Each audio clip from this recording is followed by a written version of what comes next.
Hola y bienvenidos a Tecnologería I+D, un programa de la red La Tecnologería donde queremos haceros llegar los últimos resultados de investigación en informática de la forma más cercana posible a su aplicación en el mundo real. Os habla José María García, profesor de la Escuela de Informática de la Universidad de Sevilla. Y hoy vamos a hablar de computación con membranas y computación natural, y para ello pues contamos con Agustín Riscos, profesor de la Universidad de Sevilla y miembro de la Unidad de Excelencia XCore y del Grupo de Investigación en Computación Natural. Hola Agustín, ¿qué tal? ¿Cómo estamos? Hola José María, encantado de estar aquí. Muy bien, encantado de tenerte. Bueno, pues como he dicho, vamos a hablar de computación con membranas, ¿no? O membrane computing y computación natural, que además es precisamente pues el nombre de vuestro grupo de investigación, ¿no? Cuéntanos un poquito de qué van estas dos cosas, estos dos temas que vamos a hablar. Bueno, la computación natural es un término así bastante amplio y abarca desde temas más conocidos o más clásicos, como por ejemplo los algoritmos genéticos, que todo el mundo le suena, o las redes neuronales, que están por supuesto ahora muy de actualidad. Eso sería, digamos, modelos aplicados a la informática o aplicados a la computación que tienen inspiración en sistemas de la naturaleza que por lo que sea pues pensamos que funciona bien, ¿no? La evolución se supone que es un buen mecanismo para mejorar o para buscar mejoras en algún tipo de configuración. Las redes neuronales se supone que nuestro cerebro también es una máquina que funciona bien o que funciona de forma inteligente. Pues en el fondo la computación natural busca eso, imitar cosas que funcionen bien de la naturaleza, ¿vale? Entonces, pues además de esas que he comentado, que son más clásicas en cierto modo, también hay otros modelos más recientes, como son la computación con ADN, quizás no tan conocida por el público en general, pero que está muy asentada, tiene ya mucha tecnología desarrollada, muchos años de camino, y también la computación con membranas, que de hecho pues, ya lleva casi más de 20 años desde que se inició. Entonces, en este caso estamos hablando ya de, si acaso, modelos no convencionales, por así decirlo. Como también quantum computing está también muy de Sí. actualidad.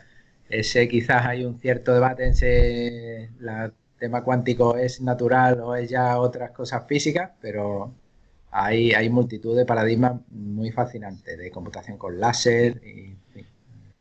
La verdad es que a mí es un tema que me llama mucho la atención. Muy bien, y bueno, entrando un poquito más en detalle en la computación, no sé si prefieres eso, centrarnos en la computación con membrana, ¿no? O sobre células, ¿no? Algo así también se denomina, ¿no? Sí, en inglés es membrane computing, se usa casi siempre eso. En español, pues a veces usamos computación Eso es. celular con membrana o computación con ¿Cuál, membrana. cuál es, cuál es un poco así a grandes rasgos la teoría, ¿no? Que hay detrás de eso? ¿Cómo se implementan sistemas utilizando computación con membrana? Sí, este modelo surge como, digamos, tomando como inspiración lo que es una célula, ¿vale? Un organismo unicelular o una célula dentro de un organismo más grande sería quizás una unidad básica, sin entrar en el debate de si los virus están vivos o no, pero sería como la unidad de vida independiente más pequeña que hay, serían los seres unicelulares, ¿no?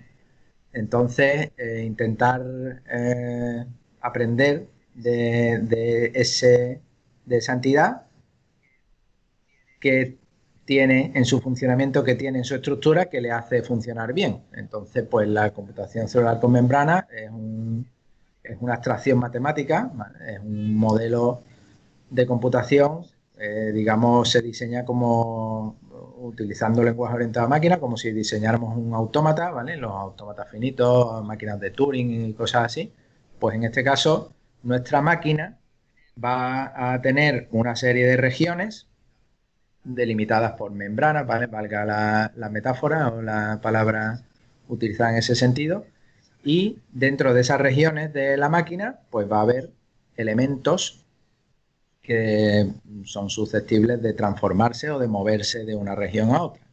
Sería el equivalente a los ceros y unos que se escriben en la cinta o en memoria, pues en lugar de ceros y unos, en computación con membranas utilizamos alfabetos, digamos, en principio arbitrarios, y además tiene una particularidad también que utilizamos multiconjuntos de objetos, es decir, que los objetos pueden aparecer repetidos y el número de copias que haya de uno o de otro, pues es un dato interesante para la evolución del sistema. Entonces, pues también llevamos la cuenta de la multiplicidad de cada objeto en cada membrana.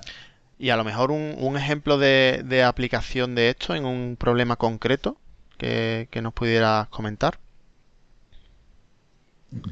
Sí, bueno, digamos, el modelo surge como simplemente una abstracción matemática sin propósito de aplicación, era en principio solo trabajo teórico. Lo que pasa es que conforme se fue desarrollando la teoría y comprobando que ese dispositivo en realidad sí que tenía potencia expresiva, sí que tenía potencia de cálculo, pues entonces empiezan a surgir los primeros trabajos de aplicación a resolver problemas duros, problemas NP completos o problemas duros en general, de forma eficiente. A ver, aquí hay que hacer muchas comillas porque, digamos, el modelo tiene una potencia muy fuerte que quizás no puede ser visto como que hacemos trampa en cierto modo, porque el sistema permite la división de membranas. Entonces, cuando uno divide una membrana, se supone que todo el contenido se copia y ya tienes dos copias. Con lo cual, claro, si utilizas en un número lineal de pasos, pues puedes tener una cantidad exponencial de membranas, cada una con sus objetos dentro, y entonces eso te habilita a utilizar, por ejemplo, algoritmos de fuerza bruta, de voy a probar todas las combinaciones y el primero que acabe, el primero que encuentre la solución, pues se lo comunica a la membrana padre, se sincronizan y se obtiene la solución. Claro, estamos diciendo eficiente en tiempo, aunque usemos un espacio de trabajo exponencial. ¿De acuerdo? Luego ya, pues, una vez que empezaron a salir los primeros resultados positivos en esa línea, pues ya intentamos hacer el modelo lo más realista posible o utilizar el mínimo número de ingredientes, digamos, mágicos o demasiado potentes que se pueda. Y ya, pues, bueno, ahí hay un área de trabajo a nivel teórico de intentar discriminar qué elementos son realmente básicos para que eso funcione y qué elementos no lo Sí. son. Que hay un nivel un poco de configuración también en esto, ¿no? De saber qué es lo que pretendes optimizar, ¿no? Si pretendes optimizar más en tiempo o en espacio, ¿no? Quizás por ahí es por donde van los tiros, ¿no? Entiendo. Efectivamente. Dependiendo de la implementación, supuestamente si tuviéramos una implementación in vivo o in vitro en sustrato biológico con membranas de fosfolípidos o con lo que fuera, pues claro, tendríamos que adaptarnos a las reglas físicas de ese sistema, ¿de acuerdo? O sea que, digamos, imitando lo que hacen en computación con ADN, pues claro, meten en el tubito un montón de moléculas y esas moléculas trabajan en paralelo y obtienen la solución muy rápido. Lo que pasa es que luego hay que pescar la solución dentro del tubito. O sea que también tiene su pequeño truco. ¿De acuerdo? Pues nosotros tenemos algo similar, lo que pasa es que no se ha llegado a la fase de implementación en laboratorio todavía. De momento estamos en una fase no sé si llamarlo implementación o emulación, por así decirlo, en sistemas de HPC, de arquitectura de altas prestaciones. En particular, nosotros trabajamos mucho con tarjetas gráficas y ahí es donde damos, digamos, rienda suelta dentro de una cota de espacio disponible al paralelismo que de forma inherente tiene el sistema. Muy bien. Y bueno, has mencionado el tema de resolver los problemas NP completos, ¿no? Con esta tecnología o esta forma de computación, ¿no? Y efectivamente por ahondar un poquito ahí en ese tema, ¿no? En la clásica disyuntiva P contra NP y demás, ¿qué aporta la computación con membrana a esto, ¿no? A esta eterna lucha que tenemos en informática de conseguir algoritmos que no son tratables, ¿no? En principio, ejecutarlos y obtener resultados. Pues me alegro mucho que me haga esa pregunta. De hecho, es un tema que nos tiene muy enamorados, intentar atacar ese problema o abordar ese problema desde otro punto de vista, que no sea el clásico. La forma clásica de atacarlo es intenta encontrar un problema que sea imposible resolverlo por una máquina de Turing y entonces has encontrado algo que está fuera de P, pues ya está, son distintos. O intenta encontrar una solución para ese problema que sea capaz de hacerlo. Entonces ese problema, si un NP completo está en P, pues entonces todo NP es igual a P. Y eso sería, digamos, la aproximación clásica. Pero al empezar a trabajar, como digo, en estos modelos intentando quitarle ingredientes, nos dimos cuenta que surgían de esta forma fronteras de la tratabilidad, en cierto modo. Digamos, la idea es la siguiente. Si diseñamos una solución para un problema NP completo en un modelo, ¿de acuerdo? Con unas ciertas reglas sintácticas, ¿vale? Permitimos reglas de este tipo, los objetos se van a poder mover así, asado, ¿vale? Pues una vez que tenemos esa solución,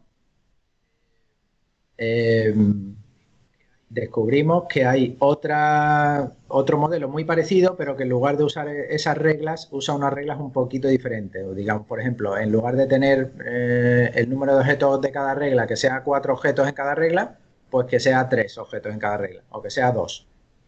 Pues descubrimos que si solamente se permite usar 2, pues entonces la potencia de esa máquina solamente puede resolver problemas en P.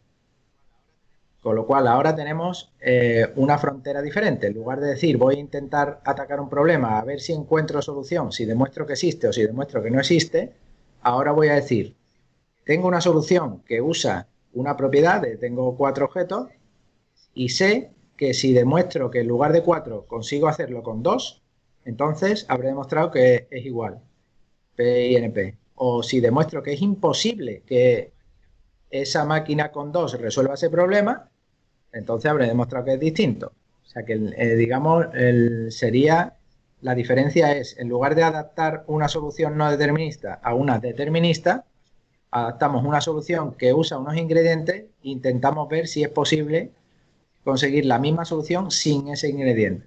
Y entonces, bueno, pues es un enfoque diferente. Al final es equivalente, pero digamos la manera de pensar en cómo lo abordo es distinta y bien, y pues siempre viene bien dar un aire nuevo al problema a ver si a alguien se le ocurre algo. Entonces, en eso estamos, buscando distintas fronteras con distintos tipos de ingredientes en distintos modelos y a ver si en en fin, claro, ojalá, ¿no? Pero es un poco la utopía, pero nos gusta seguir jugando a Bueno, ese está claro, es la juego. utopía que perseguimos en computación, ¿no? Hace muchos años y bueno, está bien encontrar precisamente acercamientos distintos, novedosos, ¿no? A ese problema, ¿no?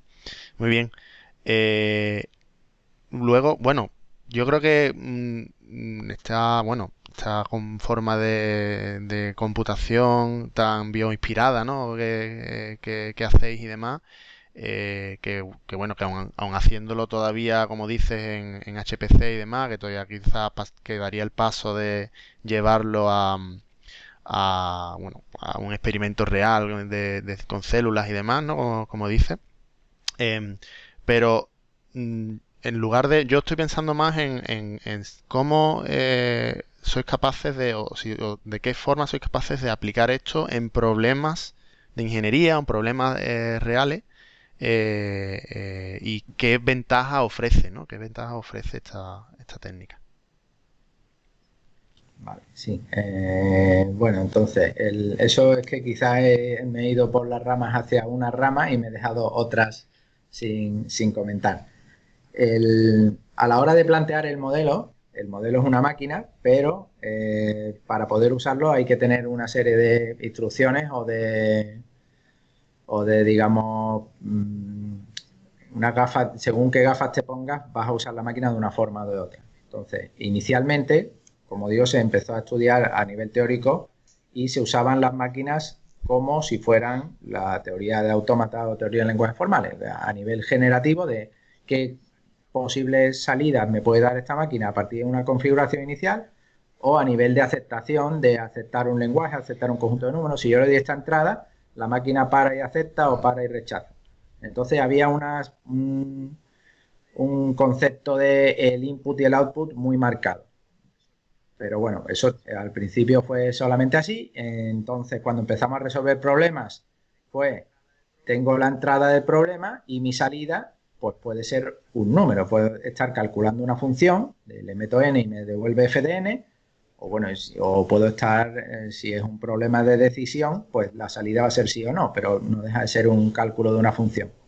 Y luego hubo una siguiente fase de utilizar esta máquina como artefactos para modelizar sistemas complejos, para modelizar la dinámica de algún sistema de interés, por ejemplo, un ecosistema, o por ejemplo, pues eso, un sistema para montar una diagnosis de fallos de una central eléctrica quiero controlar la dinámica de algún sistema.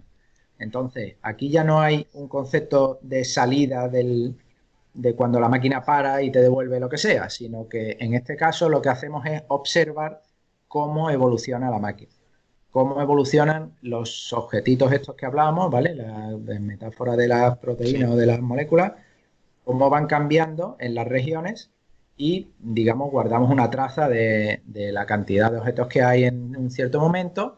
Habrá unos objetos que son interesantes, de los cuales vamos a hacer la gráfica, y otros objetos pues, que serán auxiliares por motivos técnicos del sistema, y eso pues no hay por qué imprimirlo. Y si usamos los sistemas P, sistemas P se llaman por pound, pero es una forma más rápida de decir sistema de membrana, es muy largo. Bueno, pues como digo, si usamos los sistemas P para modelizar, entonces pues también hemos obtenido ya, como esto ya lleva una trayectoria de varios años, pues hemos obtenido resultados prometedores que validan el uso de este tipo de herramientas. Entonces, la diferencia, por ejemplo, respecto a ecuaciones diferenciales, que parece que es lo más típico para hacer un análisis de una dinámica de algo complejo, es que en este caso estaríamos hablando de que hacemos un seguimiento quizás más individual, como si fuera un sistema multiagente, de cada agente que está haciendo.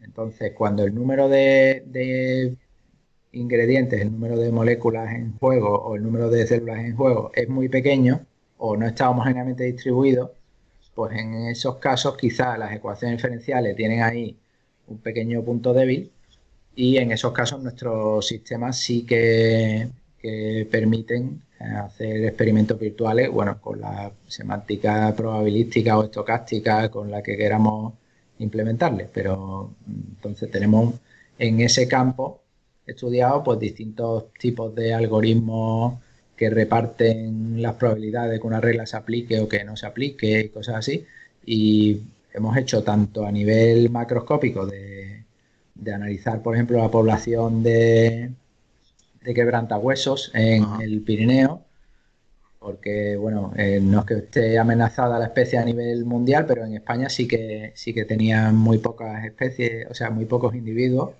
y querían ver si había que tomar medidas, sobre todo cuando hace unos años fue el tema de las vacas locas, que empezaron a retirar cadáveres de animales que quedaran en el campo. Pues claro, las aves carroñeras necesitan que algo quede. Si se lo retiras todo, ¿qué alternativa le das? Y entonces, bueno, pues hicimos ahí un modelo con unos comederos y viendo cómo se movían los quebrantahuesos a lo largo de su territorio, dependiendo de la edad que tuvieran, etcétera.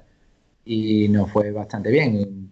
Tuvimos un feed muy bueno con datos históricos de población que tenían ya disponibles los expertos con los que contactamos. Y esta experiencia que habéis tenido, ¿no? de hacer una simulación de un sistema complejo como el de los quebrantahuesos que comenta, ¿qué permitió, qué ventaja comparativa el uso de esta herramienta de computación por membrana os ofreció a la hora de aplicarlo ahí? Vale. Bueno, en este caso, como digo, al ser un número muy pequeño de individuos, el sistema era muy sensible a que hubiera una sola pareja en un sitio o en otro, y entonces, pues, digamos, el enfoque que le dimos de hacíamos un seguimiento personalizado de cada individuo de la población, de qué edad tenía, dónde vivía y por dónde se movía, cuánto comía. Entonces, claro, eso conlleva un coste computacional de las operaciones que hay que hacer por debajo, pero la información obtenida, digamos que merecía la pena. Y bueno, este modelo, ahora lo estoy contando muy rápido, pero esto sufrió, digamos, muchas iteraciones, porque nosotros tuvimos que aprender a hablar el idioma de los ecólogos también tuvieron que aprender que había ciertas cosas que nosotros dábamos por supuestas y a lo mejor ellos no se habían dado cuenta de eso, entonces pues hubo un diálogo a la hora de diseñar el modelo, porque, en fin, un modelo computacional no deja de ser una abstracción de un sistema complejo y hay que decidir hasta qué punto te abstraes y cómo de cerca quieres estar de la realidad. Entonces, pues se puede meter, por ejemplo, temas de si hay una nevada, pues entonces ya sabes que por ahí no va a haber hierba, por ahí no, si no hay hierba no va a haber cabras montesas y entonces vas a tener en cuenta la temperatura, vas a tener en cuenta la cantidad de hierba, vas a tener en cuenta, bueno, los modelos se pueden refinar lo que uno quiera, pero a nosotros nos resultó muy interesante la experiencia porque también otra de las ventajas que nos gusta mencionar de nuestro paradigma es que es muy modular y muy fácil de extender. Digamos, no hay que recalcular parámetros o recalcular nada, simplemente si uno quiere añadir ingredientes, pues basta con añadir un conjunto nuevo de reglas y ya está. Y entonces todo se integra dentro de la maquinaria que ya tenías. No hay que, digamos, ajustarla o hay que hacerle unos pequeños ajustes muy fáciles y es entonces viable plantear este desarrollo incremental de los modelos sin que el coste sea demasiado duro. Muy bien. Y bueno, que ya quizá por terminar, ¿en qué otros dominios crees que esto puede tener futuro, puede tener aplicación? ¿O qué, digamos, qué camino le ves por delante a la hora de aplicar la computación por membrana en la industria o en otras disciplinas, ¿no? Como la ecología, por ejemplo, como comentaba? Bueno, es difícil de predecir porque, bueno, al menos para nosotros poder decidir si nos metemos en un campo o en otro, es fundamental poder contar con unos expertos que tengan datos al otro lado con los que uno pueda Hace falta esa hablar. multidisciplinariedad, ¿no? Eso es. Entonces, bueno, pues en nuestro caso tenemos la suerte de tener muchos contactos a nivel internacional y concretamente pues varios equipos en China. Tenemos uno de ellos, nos puso en contacto con gente que trabaja con los osos panda para intentar también, porque allí el tema del oso panda lo tienen muy cuidado y le dan bastante importancia. Entonces, para hacer modelo de conservación, ¿qué medidas habría que tomar para conservar o aumentar la población de los pandas? Vale, pues vamos a meternos. Hay otros equipos de Chengdu también, que es una ciudad muy industrial, o de Wuhan, el famoso Wuhan, que también es una ciudad muy industrial, y entonces pues allí tenían datos de sistemas de trenes de alta velocidad, los sistemas eléctricos que llevan, pues querían hacerle diagnóstico de fallo a ese, para un poco de control de posibilidades. Bueno, pues entonces nuestro modelo es muy flexible a la hora de interpretar qué significan esos objetos que se están moviendo en esas membranas. Entonces, bueno, el modelo se adaptó y entonces también hemos podido dar cobertura a ese tipo de aplicaciones más de ingeniería. Y bueno, luego respecto a a temas médicos también tenemos contacto con algunos expertos del Virgen de Rocío, del IBIS, y también nos gusta trabajar en la línea de tema de cascadas de señales y de interacciones dentro de la célula, ¿vale? No sería ya a nivel ecológico, sino que a nivel micro, ¿no? Molecular. Eso es a nivel micro.